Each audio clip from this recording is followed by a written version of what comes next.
Hello you lot, Miller Corner here and welcome to the start of a massive project. This is my 2002 Kawasaki ER5. It's my second bike, my first proper bike, and I love it. Frankly, I've owned it just over a year now, and this is pretty much gonna be my forever bike. I will buy other bikes along the way, obviously, but much like my Fiat Seicento is my forever car, this is my forever bike. Thing is, if I'm gonna be owning it for all my life, I want to give it the love and the care and the attention that a bike that I'm gonna own forever deserves. And there's an awful lot to do. The bike is off the road at the moment, it's sore, it's not taxed, and there's no better time to do it than when it's cold, it's wet, it's rainy, and frankly, I don't really want to be out riding it. We're going to strip this thing down to its bare bones and build it from the ground up as my dream forever bike, my perfect ER5. I could do what I've done before and talk you through each and every bit of dismantling I'm going to do over this bike, but frankly, it's going to take days, weeks, possibly months in between other projects and work and what have you. So what you're going to see are a lot of little time lapses of stuff with me stopping to point out some important bits. Here's the key, and we're going to start with doing this and taking a seat. That set the tone, just cue the time lapse. And this is what my GoPro called a time lapse. Thankfully you only missed the 4 bolts that hold the rear fairing coming off, and now they are off, I've got a handy tip for you. Now, probably one of the best things you can do when you're doing a massive dismantle of something that isn't going to go back together for months, like this one, is clearly bag up and label all your nuts, bolts, trims, clips, all that stuff, just to make sure that you actually are able to find it again. And the best way you can do that is just with some of these, just some normal Ziploc freezer bag type things. Put all your mad nuts and bolts in there and hopefully you won't lose them. And if you do, then you're an idiot. Read also me. When obviously what I'm going to do is try and put them in groups. So like all the bolts holding all the rear end assembly, things like the rear fairing, the handle, the rear number plate, the tail tidy, all that kind of stuff. Put all the bolts in a bag for similar things and then label it, for example, rear end bolts, because then hopefully all the same things for all the same stuff are together, like a Lego set. You put all the same bits together so it's fairly organised when the time comes to put it back together. So I'm going to do that. I'm going to apologise if you can hear sort of whirring in the background. It's very cold, I mean, we're talking sort of 3-4 degrees outside. Not much warmer in a garage, obviously, so I've got a little portable heater thing just to try and keep me from freezing to death because we suffer for our art. It's worth noting I have also disconnected the battery. You didn't see it on screen, but I have done that. And when you saw those grips hanging out of the sort of middle of the bike earlier, that's because I managed to drop a bolt down into the frame of the bike. And I still haven't managed to find it because I'm clever like that, but got a handle on the situation, we are going to get it back. Let's run it round the, there we go. Away she comes. One other bit of advice I am going to give you, when you're taking apart a bike, get some good photos of where all the wiring goes. It might be weeks or months before you see it again, plugged in, and it's always a good idea to make sure you've got some reference for that. Even things as simple as the rear light, because wire it up wrong and you might be indicating when you're trying to brake or flashing hazards when you're putting fuel in. Take your time and take your photos, and sure enough, life will not be as stressful. But that's good. Look, there's a little clip there that was holding all the wiring and this sort of overflow hose on, and that's on a bracket that then holds the rear light in place. Clever, clever Japanese engineering. For those of you that have never watched this channel before, 1, I'm easily impressed, and 2, I don't know where the other bolts are.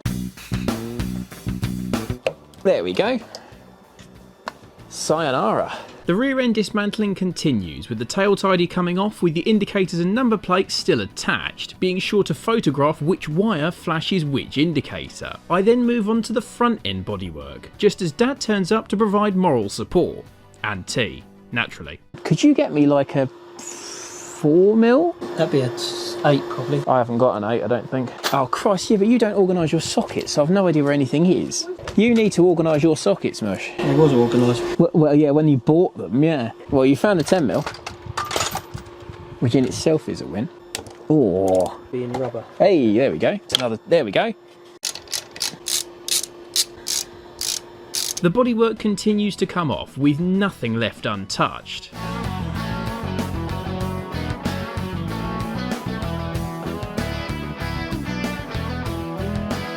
With the bike on the centre stand, I only remove one shock absorber for now to keep the rear wheel off the floor. Oh, they're different sizes top to bottom. Aha! There we go. Shocking. As the bike gets stripped down ever more, I reflect on the enormity of this project. It's only when you decide to strip a bike down to its bare components you realise quite what bare components there are. For example, this little lock, you saw me pop it right at the beginning to take the seat out. That's got to come out because we can't get to the bit of framework around it without coating it in paint or something later down the line. So these little Allen headed bolts have to come out. Right, the rest of this assembly is up here. So then we need our screwdriver, which I've managed to lose. Actually, where is the screwdriver? This isn't comedy value for YouTube. I genuinely don't know where the screwdriver's gone. Where's the screwdriver? If you can see it in this shot, let me know. Where the hell is that screwdriver? Have I put it down in something? No. What? Where the bloody hell is my screwdriver? I swear to God, I turn the camera on and lose the bloody screwdriver. Where is the screwdriver? I haven't put it in a pocket or something, have I? What did I last use screwdriver on? This or something? Did it get brushed under something? Did I leave it on the desk? Update, found the screwdriver. Right, that can pop out of there. But just because it can doesn't mean it will. I know the arch probably should come off to do this, or that, you know, hey, there we go. Oh. No, the bike doesn't want to let me cheat. Ah, something's just fallen off. Ah, that's how that comes out. There we go, cable is out. It's free. With a couple of clamps and a bracket undone to remove the end can and a lot of twisting and wiggling, we can turn our attention to removing the fuel tank. After undoing what appears to be the only bolt holding the tank on, we can then loosen the upper feed hose to drain what turns out to be a good couple of gallons of fuel out of the tank. It's worth noting we've got a door open to prevent the place filling with petrol fumes. The lower feed hose then comes off to drain the fuel in the bottom of the tank into a waiting fuel can. The bike having more fuel than we thought creates an awkward predicament. We've run out of fuel cans in the garage. We've got some that are in the shed at the top of the garden, but obviously this can't be left unattended because it's currently draining all of its fuel into it. So I'm holding this and Dad is against the clock to go and get a fuel can from the shed. Here's hoping, because if this fills up before he gets back, it's going to make for an exciting video. And sure enough... Oh, shit. No. No. Oh, God. Oh, God. Oh, God. As predicted. That just happened. We're out of can now. So, what's now happening is I'm holding all the fuel in with my finger. We ran out of can. Oh, have we? Yeah. With the remainder drained into another can before being distributed amongst the other vehicles in the fleet, the tank simply lifts away and after pulling out the overflow pipe, it's off and can be celebrated the only way that I know how. Thanks a lot. Next we drain the coolant, which gives us more clues as to the bike's history. There we go. Look at that. And that's just one bolt on the bottom of the water pump. Yeah. How good is that? How nice and clean is that? Gorgeous, isn't it? Look at that. So this is why I think this engine's been rebuilt, isn't it? Because everything kind of, even when we drained the oil, it was like new. It's looked after, It's been certainly. rebuilt, I think. This bit of engine over here is like being primed, doesn't it? As if it was going to be painted. Yeah, that does point to it being rebuilt potentially. Well, it's a good sign. Oh yeah, definitely, yeah. Removing the engine requires access all over, so next I move the rear end wiring out of the way, being careful not to bend it too far and damage it. Right, so I was just about to say how easy absolutely everything is to access on this, but the more I do, the more I realise there are little gotchas here and there that are just designed to make you think on your feet a little bit more. I'm trying to remove these engine crash bars. Now, these aren't standard, these are aftermarket, and they're fairly easy by the looks of things. You've got a nut at the front there, there's one on the other side I've already done, and then you've got these little clamps down here. Now, the only other thing you've got to do is the bolt that's holding in here. Now, on the other side, you have got a bolt head, or a nut, I should say, that I was trying to undo with a ratchet and was just spinning. So obviously you've got to hold the nut that's on this side. Can you see it? No, you're quite right. You absolutely can't see it because there's absolutely no vision, let alone access to the damn thing.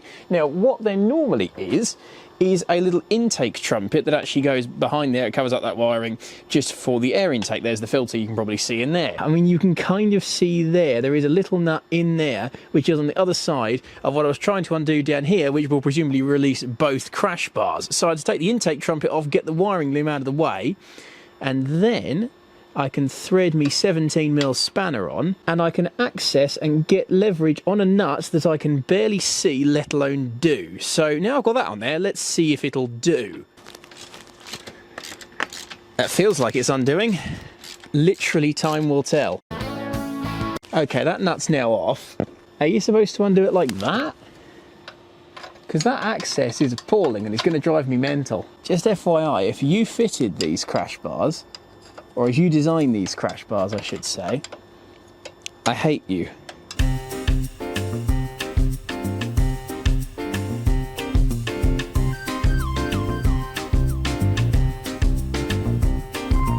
Now, I've already drained the rad, as you saw, taken both the hose off that feeds the carbs to cool those, and the actual main hose off of it. We have prolapse. Ah, there's still coolant in the rad. Ah, there's a hose I've forgotten to disconnect. Things I didn't think through, number 416. What I've actually done is partially disconnected the rad, and it's technically not mounted anymore, which is good, but what's less good is that I forgot to do the other two hoses. So it's currently just in coolant everywhere. There is still capacity in the rad.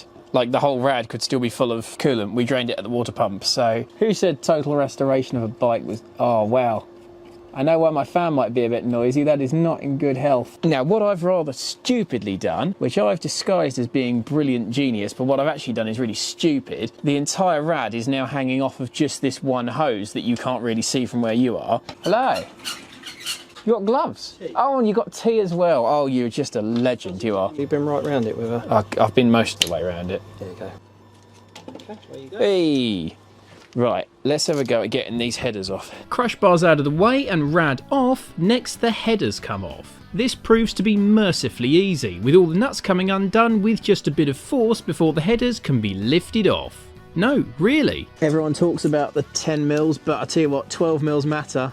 That is amazing. And there we go. Manifold, headers, call it what you want, is off. Next we can start preparing the engine for removal. The airbox comes off, the carb cables are labelled and disconnected, and the various coolant, fuel and breather hoses are tucked out of the way.